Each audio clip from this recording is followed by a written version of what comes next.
so I'm not used to seeing you in a midget or in an open wheel car without a wing. Are you out of your wheelhouse here? Or? Oh, clearly I'm out of my wheelhouse, but this is the BC race. Brian and I had a good relationship professionally, and in his honor, I haven't had the opportunity to be here before, so I'm here now and promoting and driven to save lives. So I'm going to make the best of it. Yeah, I'm definitely out of my wheelhouse. Yeah. Do you operate your World of Outlaw team from North Dakota, or? No, I drive for Tony Stewart Racing. They're based right here in the Indianapolis area. Okay. But you still live up in North Dakota? I do. Born and bred, still there. That's Don't so ever cool. intend on leaving. I love where I live. Over 300 World of Outlaw victories, 10 championships. Your numbers are incredible. Do they seem incredible to you? It's not something that you spend a lot of time thinking about. When you race with the World of Outlaws, 90 races a year, you live in the moment, trying to get yourself better and better and better all the time.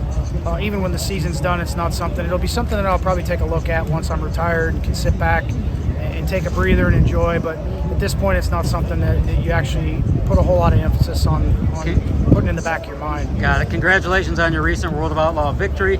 Was Steve Kinser the greatest sprint car driver that ever lived? Absolutely. I mean, his record, speaks for itself. I don't think anybody has to argue that. I mean, he's got the most wins, most championships, arguably the most fan favorite person on the planet, and he's the reason that we're able to race for the things that we do today, and he's the reason the World of Outlaws is what it is. So he's arguably, yes, the best. You remember the first time you actually passed him on the track or beat him? I remember my first win. I had to race with him for the win, but when you race with people like that, you treat them as normal people, and you race with them all the time, and you don't look at them as icons once you get on the racetrack with them. But that's just part of life. I got it. Thanks for your time. Appreciate you. Thanks.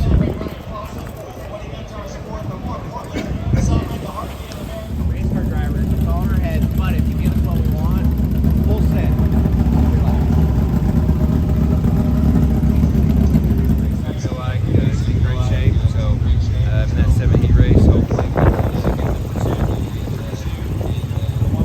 Definitely the quickest one out of group number 7. With that, it sounds like Georgia might have Cam McIntosh.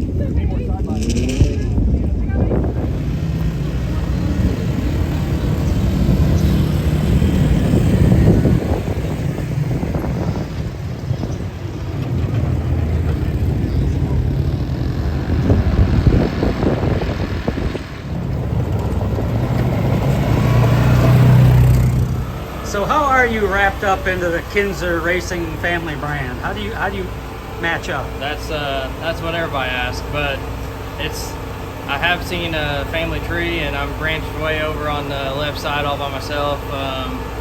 Way up there, it's connected, so it's pretty distant between me and Steve and Mark and Carl and those guys. Are you on the black sheep side or something? No, it just separated long ago, and I understand. the names obviously still tied together. So There are so many Kinsers across Indiana, specifically in the Bloomington area. Does that carry, I mean, I know you're not directly tied right to Steve, but does that carry a little extra pressure carrying around the last name Kinser? Yeah, I guess, running Bloomington every Friday night, and the last name Kinser obviously associates me with them from a lot of people that maybe don't know how close we're related. And, especially when I first started, I think everybody kind of thought, I was just kind of given everything, and that's definitely not how it worked out. So it's all came from hard work and dedication from, my close family and friends, and couldn't be here without them.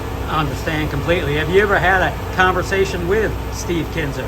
Yeah, I've talked to him here and there. Usually the Bob Kinser Memorial, he'll come by if he's there at the track, and talked to him there. Honestly, whenever I was younger, before sprint cars, I was closer to Mark and Carl. My dad would take me to their shop in Olytic, and anytime we went to an outlaw race, we was always in the pits after the show. And the first time I ever sat in a sprint car actually was at Bristol when Mark won the Friday night portion of Bristol, the first year they had it, and Carl let me sit in the seat there. So that was the first time sitting in one, and I've obviously been hooked ever since. Yeah. Have you ever heard of the History Mystery Man on YouTube? Yeah, I've seen his stuff a couple times. Yeah. What's your next step in racing if you had the chance, if you had the opportunity? The Outlaws are always a dream, but they obviously travel a ton. As the older I get, you know, family, jobs, this and that, you know, obviously slows you down a little bit. So obviously pavement racing pays a lot more, so if I can make a living somewhere racing, that's probably what I would do. Got it. Thanks for your time. I appreciate you. Thanks. You are major and to save lives.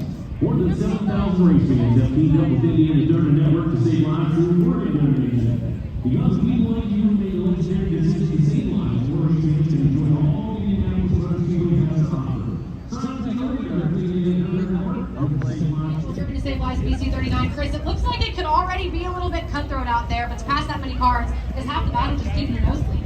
Yeah, it is. I mean, it's kind of like Chili Bowl. You don't really have time to messing around here. Thank you. I appreciate you. You got to go forward, and 8th to 1st is obviously really good, exceeded expectations. But Chad's got this thing rolling. I'm really happy to be back racing for him again. It's been a while, so glad to be back and be an IMS running the midget in front of all these great fans. The Chad Boat 89 feels like home to Chris Wyndham, your winner of Simpson Race Products, heat race number 1. Now takes into competition suspension heat race number 2 out of Oklahoma City, Oklahoma. Flying Ryan Timms, 97K car gets the roll from the pole. To the outside out of Columbus, California, Jade Avedissian in the 84. Chris Bell is from right here in Circle City, car number 36 along. How you doing? Good. Where are you from? From Indianapolis. I've heard of that place. Yeah. It's a great event, isn't You ought to it? come. Yeah. Been watching your stuff on Facebook. Which one do you watch, you know? The Dave Darlin one was the good one, the Tony Bittenhausen, Steve Kinser and all Yeah. that. It took me 2 years to get that interview with Steve Oh, really? Kinser. Yeah. That was a hard really- one. It was interesting. Yeah. Thank you so much. No problem. I appreciate it. Keep doing it. Thank you.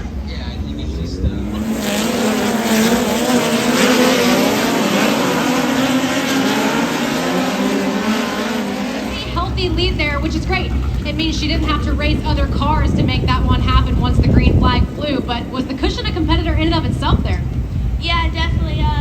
Just glad I got the jump. That's where I really won the race. Then just trying to limit my mistakes on the cushion. I got tight once, and I was like, oh no, should I side myself going in? Because I didn't know how close he was. But just can't thank all CV Industry, Sheesh, Pristine Auction, Extreme Products, Toyota Racing, CMT. It's just an honor to be here, and we all know who we're honoring for this week. So just try to do good in the race tonight. Jade Avedissian was your winner of competition suspension heat race number 2. Chet, that was no wonder. Starting 9th in Pit Stop USA heat race number 3.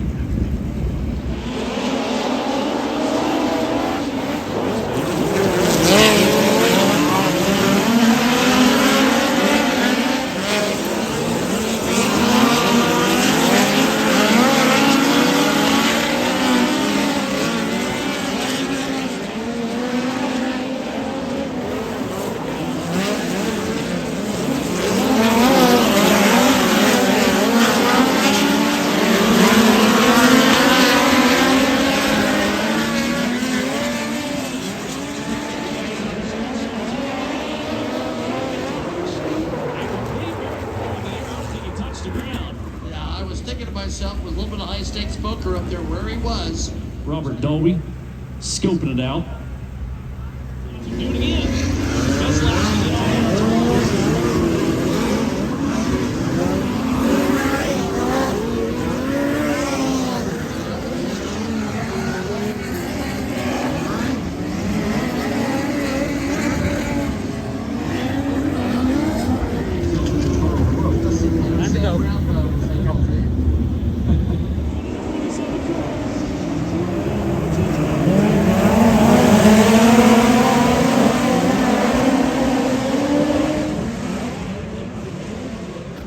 Hey, Mr. Trammer. How about the ride? What about you? You drove right by me. Jeez. Plenty of open seats. Something be happening. Hey, how about a ride? Maybe if they knew I was Roger Penske's cousin's brother, sister's wife's uncle's best friend's daughter's husband's brother, you know, I'd be rolling out on wheels. And what about me? My little iPhone tells me I've put on 9 miles today at that, in and around that little dirt track. And I'm still putting them on. I'm trying to beat the storm.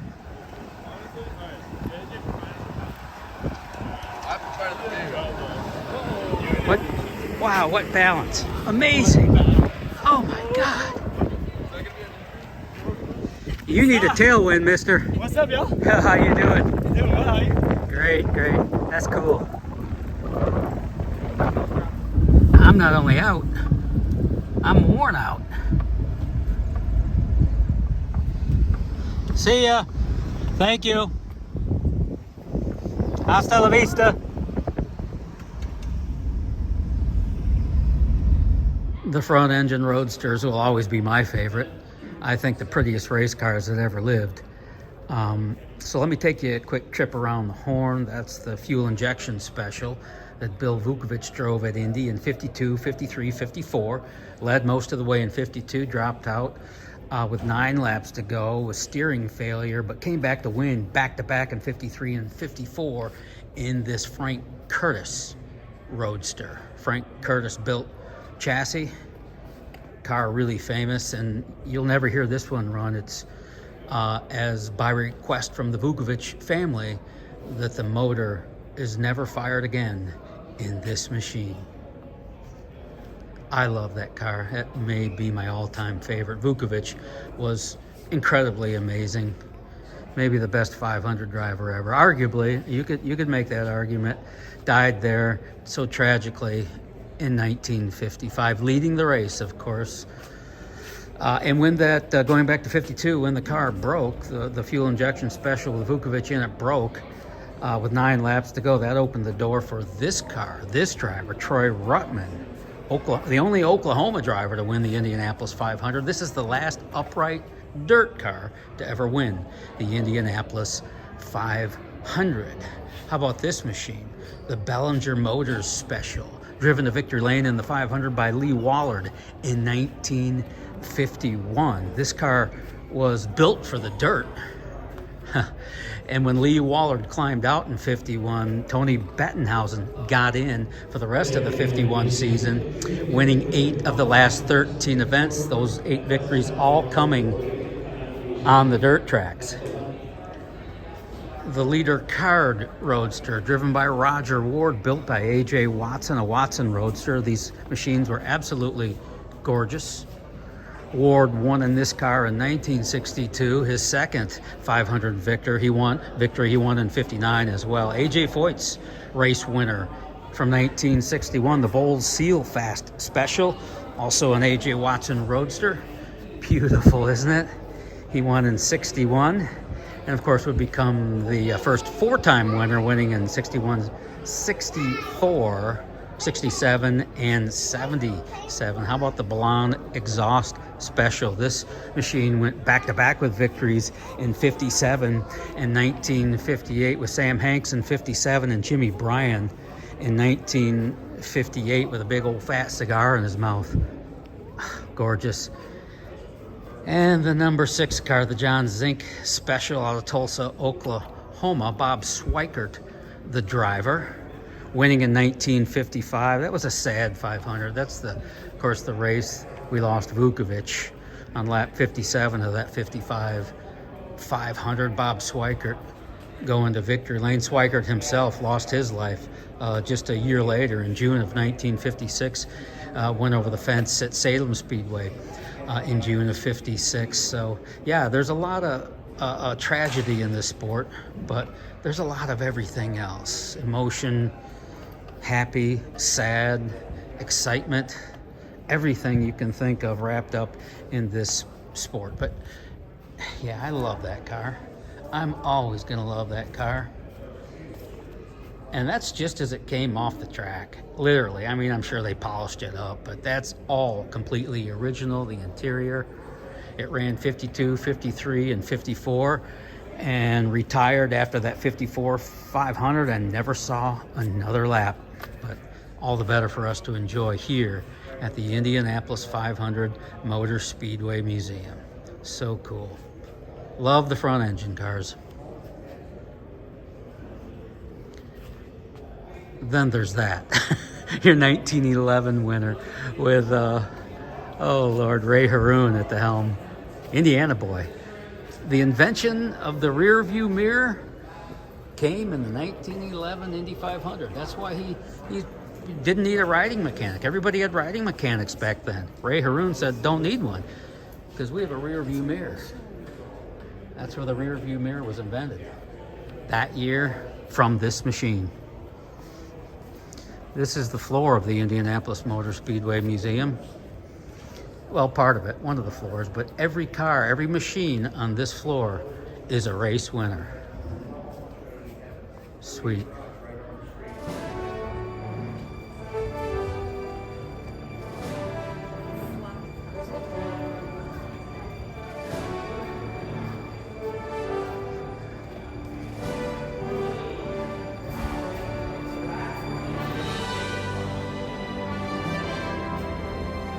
Johnny Parsons winner in 1950.